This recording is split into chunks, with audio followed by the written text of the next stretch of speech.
Start. चलिए नमस्कार, मैं सचिन सभी लोगों का स्वागत करता हूं अपने इस ऑनलाइन प्लेटफॉर्म पे। मैं एक बार फिर आप लोगों के लिए संविधान और राज व्यवस्था की कक्षा लेके आया हूं और बड़े विस्तार से, बड़े सारगर्भिक अंदाज में। तो लास्ट क्लास में हमने समझा था संविधान क्या है, राज व्यवस्था क्या है, संविधानवाद क्या है, और इसमें जो बेसिक कॉन्सेप्ट था उसे सीखा था।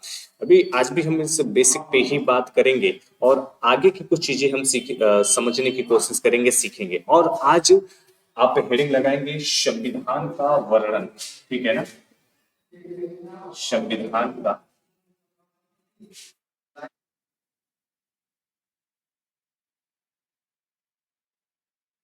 एक संविधान का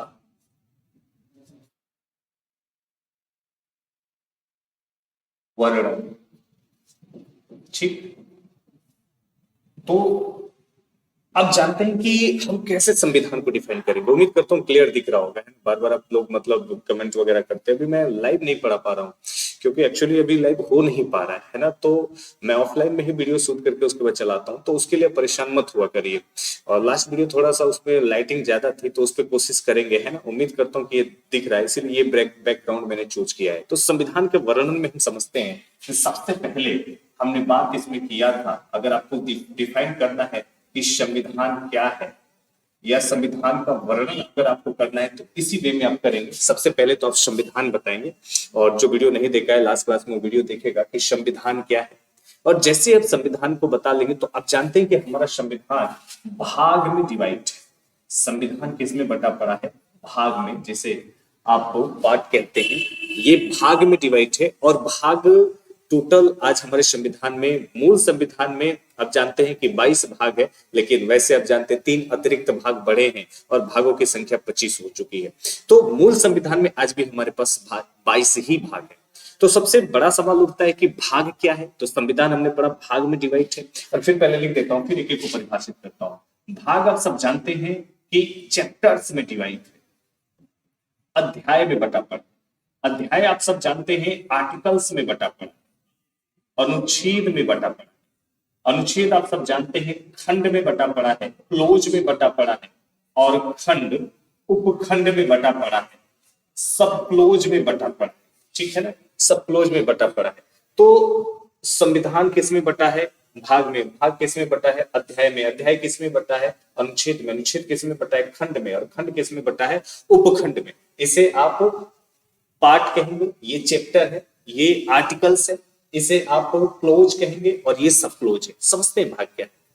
जब हमारा संविधान बन रहा था, ठीक है ना, दिख रहा है ना, चीजें क्लियर है ना। देखिएगा, जब हमारा संविधान बन रहा था, तो हमारा संविधान जब बन रहा था, तो जो हमारी संविधान सभा थी, विश्व की सबसे बेहतरीन संविधान सभा थी। और संविधान के हर एक बात को बड़े कॉन्सेक्सुअल और बड़े क्रमबद्ध तरीके से निर्मित किया जा रहा था, उसे, है ना, कैरी किया जा रहा था। तो जब हमारा संविधान बन रहा था, तो उस संविधान को क्रमबद्ध तरीके से बनाने के लिए लोगों ने संविधान को भाग में क्या कर दिया, या संविधान निर्माताओं ने संविधान को भाग में डिवाइड किया। क्यों जरूरत पड़ी, और भाग होता क्या है? तो एक ही प्रकार के प्रावधानों का एक जगह असेंबल करना ही क्या कहलाता है? भाग कहलाता है। क्या मतलब है इसका? तो समझिए जरा ध्यान से, है ना, गौर करिएगा। आप जानते हैं कि सपोज करिए कि एक मैं एग्जांपल लेता हूं। मान लीजिए कि हमारे संविधान में है सिटीजनशिप, नागरिकता। और आपसे मैं पूछूं कि नागरिकता कौन से भाग में है, तो आप कहेंगे कि भाग 2 में है, नागरिकता। और मैं पूछूं इसके लिए आर्टिकल हम कौन सा प्रयोग करेंगे, तो आप कहेंगे कि ये आर्टिकल है, अनुच्छेद है।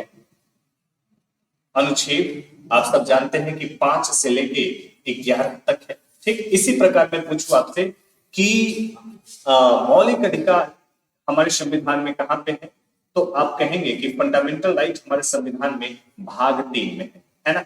मौलिक अधिकार हमारे संविधान में भाग 3 में है। मौलिक अधिकार किसमें है? भाग 3 में है, ठीक। और मैं पूछूं आर्टिकल कितने हैं, कहां से कहां तक है, तो आप कहते हैं कि इसके लिए आर्टिकल 12 से और कहां तक? 35 तक बनाया गया है, ठीक है ना। तो क्या मतलब है, क्या है भाग, क्या है ना, आर्टिकल, क्या मतलब है इसका, क्यों बनाया गया? तो आप जानते हैं कि जब हमारा संविधान बन रहा था, जब हमारा संविधान बन रहा था तो देखा गया कि संविधान को एक सिस्टमेटिक वे में भी बनाना जरूरी है। जैसे मैं अगर आपसे कहूं या कोई भी व्यक्ति हमारे संविधान की नागरिकता के बारे में केवल पढ़ना है और सोचिए जरा कि नागरिकता का जो पहला आर्टिकल है आर्टिकल 5 वो पहले पेज पे रहे, आर्टिकल 10 या आर्टिकल 6 अगले दूसरे पेज पे रहे, अगला आर्टिकल तीसरे पेज पे रहे, उसके बाद अगला आर्टिकल 30वें पेज पे रहे। इस तरीके से नागरिकता के एक एक आर्टिकल को अलग अलग जगहों पे रखा गया हो तो कैसे वो पढ़ पाएगा नागरिकता के बारे में। उसे नागरिकता के बारे में ही केवल पढ़ना तो उसे पूरे संविधान के पन्ने पलट रहा है और पूरे संविधान के पन्ने पलट गया फिर भी समझ नहीं पाएगा कि भारत में नागरिकता कैसी है। आप जानते हैं डुअल सिटीजनशिप है या सिंगल सिटीजनशिप है, तो वो जिंदगी जीवन में नहीं समझ पाएगा। इसलिए संविधान निर्माताओं ने संविधान को सिस्टमेटिक वे में बनाया और नागरिकता संबंधित जितने प्रावधान है उसे एक जगह रखा, एक जगह कलेक्ट किया, एक जगह असेंबल किया और उसे ही क्या नाम दे दिया, भाग नाम दे दिया। और कितने भाग में रखा, दूसरे भाग में रखा। ठीक है ना, कहां से कहां तक रखा, 5 से 11 तक। अर्थात किसी भी व्यक्ति को भारत की नागरिकता के बारे में जानना है तो उसे पूरे संविधान को नहीं पढ़ने की आवश्यकता है, केवल भाग 2 में जाएगा और वहां पे उसे क्या मिल जाएगी, नागरिकता मिल जाएगी। ठीक है, इसी तरीके से फंडामेंटल राइट के बारे में समझते हैं। अब आप सोचिए कि अगर किसी भी व्यक्ति को या कोई विदेशी है वो भारत की नागरिकता ग्रहण करना चाहता है और वो जानना चाहता है कि अगर मैं नागरिकता लेता हूं तो मुझे क्या क्या अधिकार मिलेंगे, क्या क्या राइट्स मिलेंगे। तो अगर मौलिक अधिकार का पहला आर्टिकल पहले पेज पे हो, दूसरा आर्टिकल तीसरे पेज पे, उसी तरीके से पूरे संविधान में आर्टिकल को इधर उधर छींट दिया गया हो तो वो कैसे डिफाइन कर पाएगा, कैसे वो समझ पाएगा कि क्या होती है भारत में मौलिक अधिकार और कैसे मौलिक अधिकार, अगर मैं नागरिकता लेता हूं तो मुझे क्या क्या मौलिक अधिकार मिलेगा। इसीलिए संविधान निर्माताओं ने क्या किया कि जितने भी मौलिक अधिकार से संबंधित आर्टिकल थे उसे एक जगह कलेक्ट किया, उसे एक जगह असेंबल किया और उसे भाग 3 में डाल दिया और उसे क्या नाम दे दिया, मौलिक अधिकार नाम दे दिया। तो कोई पूछे आपसे कि भाग क्या है तो आप कहेंगे संविधान में एक ही प्रकार के प्रावधानों का एक जगह असेंबल करना क्या कहलाता है, भाग कहलाता है। क्लियर हो गया यहां तक, अब आगे समझते हैं। इसके बाद मैंने यहां पे लिखा है अध्याय। अध्याय क्या है तो जरा गौर करेंगे कि कुछ भाग है वो बड़े नहीं है, वो छोटे छोटे भाग है। जैसे भाग आप देखें कि दूसरा है जिसमें 5, 6, 7, 8, 9, 10, 11 कुछ आर्टिकल्स, वैसे भाग 3 है, छोटा सा भाग है। लेकिन कुछ बड़े भाग है, जैसे अगर मैं कहूं भाग 5 तो आप सब जानते हैं संघ की सरकार की बात की गई, संघ की सरकार की बात की गई है। और इसी भाग 5 में आप देखेंगे तो भारत का राष्ट्रपति की बात की जाएगी, इसी में हम पढ़ते हैं उपराष्ट्रपति, इसी में हम पढ़ते हैं प्राइम मिनिस्टर और इसी में हम पढ़ते हैं मंत्री परिषद, मंत्री परिषद। और यहीं पे हम आप जानते हैं कि संसद के बारे में भी क्या करते हैं, संसद के बारे में भी डिस्कस करते हैं। ठीक, तो अब आप जानते हैं कुछ भाग बहुत बड़े हो गए। भाग 5 में किसी व्यक्ति को केवल राष्ट्रपति के बारे में जानना है तो भाग 5 में कहां राष्ट्रपति को भूले। इसलिए संविधान निर्माताओं ने क्या किया, संविधान निर्माताओं ने क्या किया कि जो बड़े भाग थे उन्हें सरल बनाने के लिए, उन्हें आसान बनाने के लिए उन्हें चैप्टर में डिवाइड कर दिया, है ना, चैप्टर में डिवाइड कर दिया। किसमें, अध्याय में डिवाइड कर दिया। किसमें डिवाइड कर दिया, अध्याय। और लिख दिया भारत, है ना, लिख दिया भाग 5 संघ की सरकार और उसमें पहला चैप्टर बनाया अध्याय 1 और उसमें राष्ट्रपति और उपराष्ट्रपति को क्या कर दिया, रख दिया। तो अगर किसी भी व्यक्ति को भारत के राष्ट्रपति उपराष्ट्रपति के बारे में केवल पढ़ना है, पूरे, है ना, संसद के बारे में, मंत्री के बारे में नहीं पढ़ना है, केवल राष्ट्रपति के बारे में जानना है, उपराष्ट्रपति के बारे में जानना है, तो कौन से भाग में जाएगा, सबसे पहले संविधान में आएगा। संविधान के बाद किस भाग में जाएगा, 5 में जाएगा। और 5 में भी कहां पे जाएगा, तो अध्याय 1 में जाएगा, चैप्टर 1 में जाएगा। ठीक है ना, तो चैप्टर 1 के अंतर्गत ये सारी की सारी चीजें आपको क्या हो जाएंगी, मिल जाएंगी। क्लियर। अब देखिए चैप्टर के बाद क्या है, अनुच्छेद।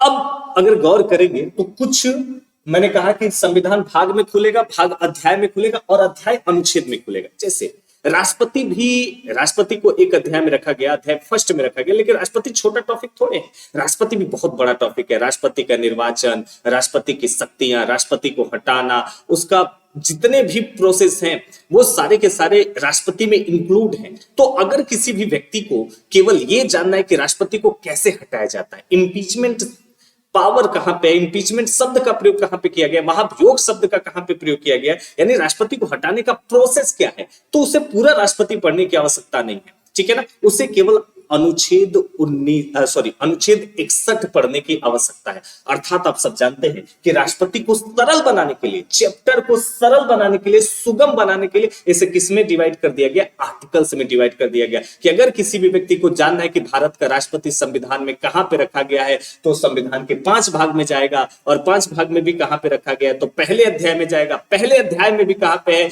तो आप जानते हैं कि आर्टिकल 52 खुलेगा। क्लियर है ना। तो संविधान को सिस्टमेटिक रूप में ढाला गया है, सिस्टमेटिक रूप में बनाया गया है, और इसके लिए अध्याय को किसमें डाल दिया गया, अनुच्छेद में डाल दिया गया। किसमें डाल दिया गया, अनुच्छेद में डाल दिया गया। अब आप जानते हैं अनुच्छेद किसमें खुलते हैं, खंड में खुलते हैं। जैसे आप सब जानते हैं कुछ अनुच्छेद बहुत बड़े थे, कुछ अनुच्छेद क्या थे, बहुत व्यापक थे, और उन्हें सुगम बनाने के लिए उनके अंदर, आर्टिकल के अंदर ही क्या बना दिया गया, खंड बना दिया गया। जैसे समझते हैं, जैसे मैं एक एग्जांपल लेता हूं, नेक्स्ट पेज लेता हूं, आपको बेहतर समझ में आएगा। जैसे देखिए, एक अनुच्छेद है, हम भाग 4 में पढ़ेंगे, आर्टिकल है 39। ठीक, आप देखेंगे किताबों में ऐसे 39A, B, C, D, E, F। ठीक है ना, कहां तक है, F तक है। तो 39 क्या कहता है, सभी नागरिकों को रोजी रोटी का पर्याप्त साधन। इसमें कहता है सभी नागरिकों को रोजी, तो याद रखेंगे इसी में है, ए में ही है, रोटी का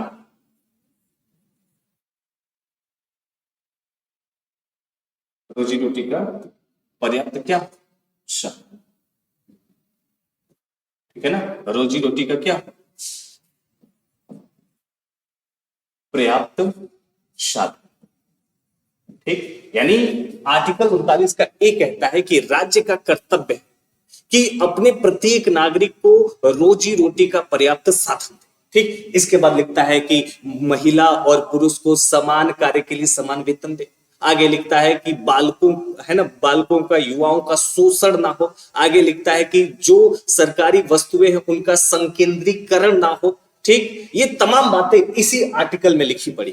तो इस आर्टिकल 39 को हल्का बनाने के लिए, इससे व्यवहार में, है ना, समझने के लिए, हल्का बनाने के लिए, इसके प्रावधानों को आप सब जानते हैं सिस्टमेटिक रूप में रखने के लिए आर्टिकल 39 को क्या कर दिया गया, कई खंडों में बांट दिया गया। तो अगर इस तरीके से लिखा मिले अंडर ब्रैकेट में, तो उसे आप क्या कहेंगे, खंड कहेंगे, क्लोज कहेंगे। यानी ये आर्टिकल तनहा नहीं है, इसके और भी खंड हो सकते हैं। अब इसे आप एबीसीडी भी पढ़ सकते हैं, क ख ग भी पढ़ सकते हैं, ठीक है। लेकिन अगर ऐसे आपको लिखा मिल जाए तो ये सिंगल तनहा आर्टिकल, ये तनहा आर्टिकल है, ये 39A कहेंगे। और इसमें लिखा गया है कि राज्य का कर्तव्य है अपने नागरिकों को, राज्य का कर्तव्य है अपने नागरिकों को, है ना, जो वंचित वर्ग के नागरिक हैं उन सभी नागरिकों को निःशुल्क कानूनी सहायता क्या करे, प्रदान करे।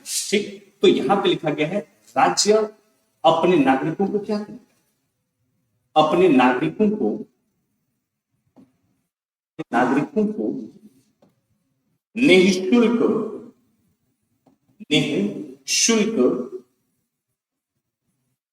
कानूनी सहायता क्या करेगा, प्राप्त करेगा, ताकि आप सब जानते कोई न्याय से वंचित ना रह सके। तो इसी तरीके से इसे आप क्या करें, आर्टिकल 39 क्लोज ए पढ़ेंगे।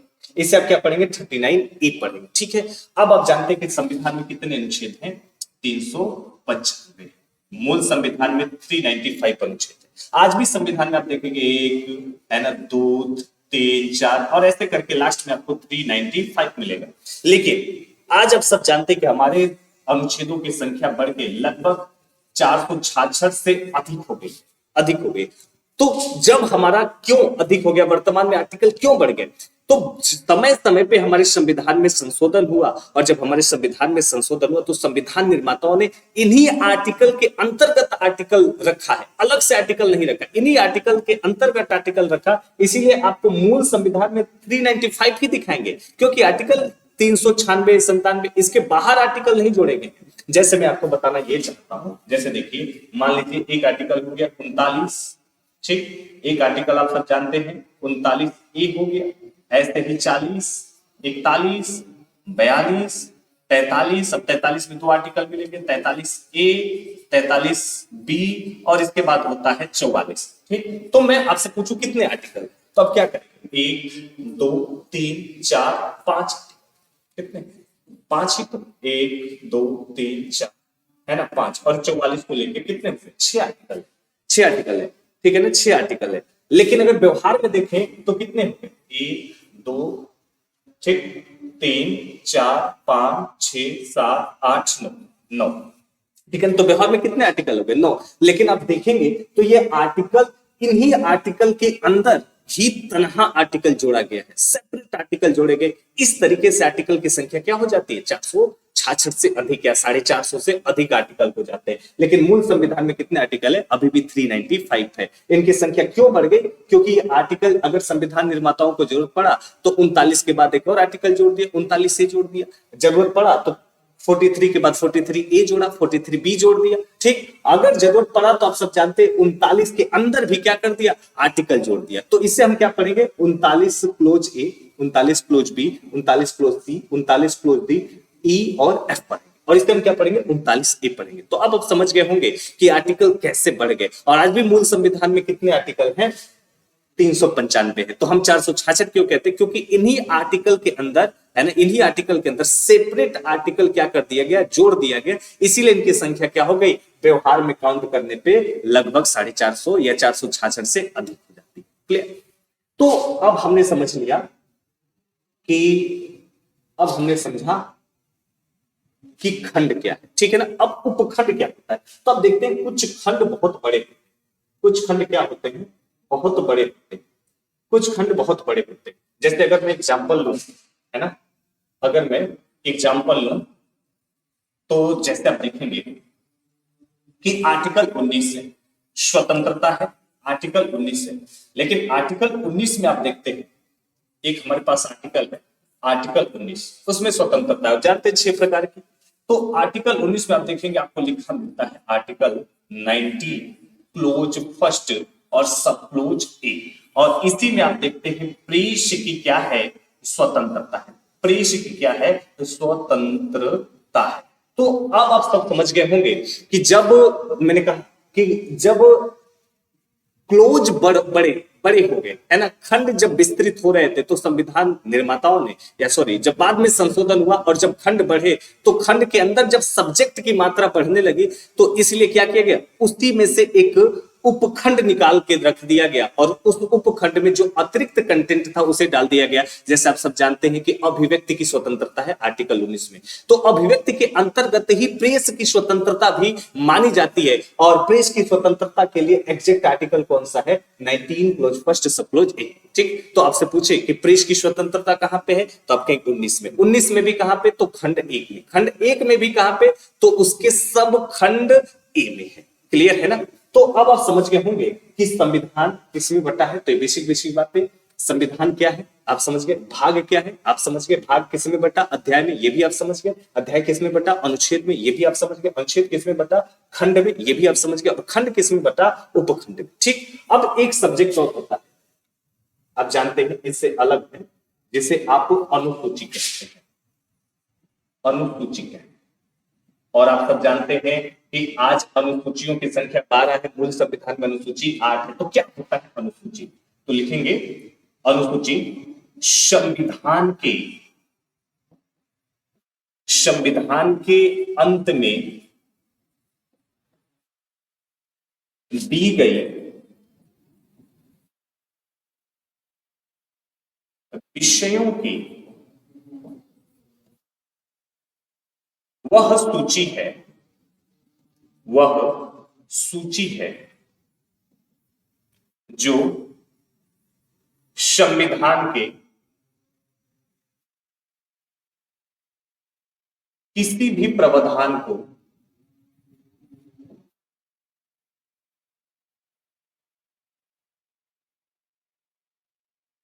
परिभाषित करती है। क्या करती है? परिभाषित, या किसी भी प्रावधान को व्याख्यात करती है, परिभाषित बातें की है, परिभाषित करती है, या किसी भी प्रावधान को क्या करती है? व्याख्यात करती है। तो कोई आपसे पूछे कि अनुसूची क्या है, तो आप कहेंगे कि अनुसूची संविधान के, दिख रहा है ना, अनुसूची संविधान के विषयों के अंत में दी गई, है ना, विषय, अनुसूची संविधान के अंत में दी गई विषयों की वह सूची है, संविधान के अंत में दी गई विषयों की वह सूची जो संविधान के किसी भी प्रावधान की क्या कर सकती है? व्याख्या करती है। किसी भी प्रावधान की क्या कर रही है? व्याख्या कर रही है। जैसे मैं एग्जांपल लेता हूं, इधर मैं लिख रहा हूं, ठीक है, एग्जांपल में लेता हूं। आर्टिकल 1 कहता है India that is Bharat shall be a union of state, अर्थात इंडिया अर्थात भारत राज्यों का संघ होगा। राज्यों का क्या होगा? संघ होगा। राज्यों का संघ होगा। India that is Bharat shall be a union of state. India क्या होगा? राज्यों, इंडिया अर्थात भारत राज्यों का संघ होगा, आर्टिकल 1 कहता है। तो भारत के दो नाम है, दो नाम, एक इंडिया और एक, ठीक है ना। अब देखते हैं कि हिंदी में लिखा रहता है भारत सरकार और इंग्लिश में लिखा रहता है इंडियन गवर्नमेंट, तो दो नाम है। तो अब अगर इंडिया अर्थात भारत राज्यों का संघ होगा, तो जब हमारे संविधान निर्माता आर्टिकल 1 बनाए तो राज्यों का संघ है भारत, क्योंकि हम संघवाद के बारे में हम पढ़ेंगे, यूनियन क्या है, फेडरेशन क्या है, जैसे जैसे क्लास बढ़ेगी वैसे वैसे समझ में आएगा, यहाँ पे बस केवल समझते रहिएगा। तो एक तो तरीका था कि भाई कौन कौन सा राज्य मिलकर भारत बना, तो सारे राज्यों का नाम यहाँ पे लिख दे, या एक तरीका था इसे सेपरेट क्या करें, एक जगह उठा के रख दे। अगर इसी आर्टिकल में यहीं पे जितने भी राज्य हैं, वर्तमान में मान लीजिए 28 स्टेट हैं, 8 यूनियन टेरिटरी है, तो सबका यहाँ पे नाम लिखे। लेकिन अगर सबका नाम लिखेंगे तो ये एक पन्ने का एक आर्टिकल हो जाएगा। फिर उन्होंने भी सोचा होगा कि भाई सामने वाला कैसे इसे डिफाइन कर पाएगा, कैसे पढ़ेगा, कैसे पढ़ाएगा। इसीलिए उन्होंने क्या किया कि यहाँ पे तो लिख दिया, और यहाँ पे लिखने के बाद इस आर्टिकल 1 को परिभाषित करने के लिए संविधान में अनुसूची 1 जोड़ा और कहा कि किसी भी व्यक्ति को आर्टिकल 1 के बारे में, इसके प्रावधानों के बारे में डिटेल में जानना है कि कितने कौन कौन से राज्य मिलकर भारत संघ का निर्माण करते हैं, तो पहली अनुसूची को देखिए। कितना किस राज्य का एरिया है, क्या क्षेत्रफल है, क्या नाम, क्या चीजें हैं, वो पहली अनुसूची में पढ़ सकते हैं। ठीक, तो पहली अनुसूची में हमने क्या रख दिया? राज्यों की पूरी कहानी रख दिया कि अगर किसी भी व्यक्ति को राज्य के बारे में जानना है तो पहली अनुसूची पढ़े। क्लियर हो रहा है? इसके बाद आप सब जानते हैं कि जैसे तमाम पदाधिकारी, और अगर तमाम पदाधिकारियों की बात करें तो जैसे भारत में राष्ट्रपति है, भारत में प्रधानमंत्री है, उपराष्ट्रपति है, मंत्री परिषद है, संसद में आप जानते हैं कि एमपीज हैं, इसके बाद राज्य विधायिका में एमएलए हैं। तो अब आप जानते हैं कि इनका वेतन भत्ता, सबका अलग अलग वेतन भत्ता होता है। राष्ट्रपति अलग वेतन भत्ता लेता है, अब जानते हैं बढ़ गया वेतन भत्ता 5 लाख रुपए, लेकिन हमारे राष्ट्रपतियों को है ना टैक्स की ज्यादा पड़ी रहती है कि भाई हम इतना ले तो रहे हैं लेकिन इतना हमारा टैक्स भी जाता है। खैर वो हमारा मुद्दा नहीं है, आते हैं अपने मुद्दे पे। तो राष्ट्रपति का अलग वेतन भत्ता है, उपराष्ट्रपति का अलग वेतन भत्ता है, प्रधानमंत्री अलग वेतन भत्ता लेते हैं, मंत्री परिषद अलग वेतन भत्ता लेते हैं, चीफ जस्टिस ऑफ इंडिया का अलग वेतन भत्ता है, सीनियर जज ऑफ सुप्रीम कोर्ट का अलग वेतन भत्ता है। तो सबका अलग अलग वेतन भत्ता है। तो एक तो ये रहता कि जहां पे राष्ट्रपति है वहीं पे उसका वेतन भत्ता लिख दे, जहां पे प्रधानमंत्री वहीं पे उनका वेतन भत्ता लिख दे, तो वो थोड़ा अनलॉजिकली रहता और थोड़ा लेंदी हो जाता है। इसीलिए संविधान निर्माताओं ने क्या किया कि जितने भी तमाम पदाधिकारी हैं भारत सरकार के अंतर्गत, उन पदाधिकारियों का है ना, जितने भी लोग हैं उन लोगों का वेतन भत्ता किस में रख दिया? अनुसूची 2 में रख दिया। तो अगर आपको राष्ट्रपति के वेतन भत्ते के बारे में, उपराष्ट्रपति के वेतन भत्ते के बारे में, XYZ किसी भी व्यक्ति के वेतन भत्ते के बारे में आपको जानना है संघ सरकार के अंतर्गत, तो उसके लिए आपको किस अनुसूची में जाना पड़ेगा? 2 अनुसूची में जाना पड़ेगा।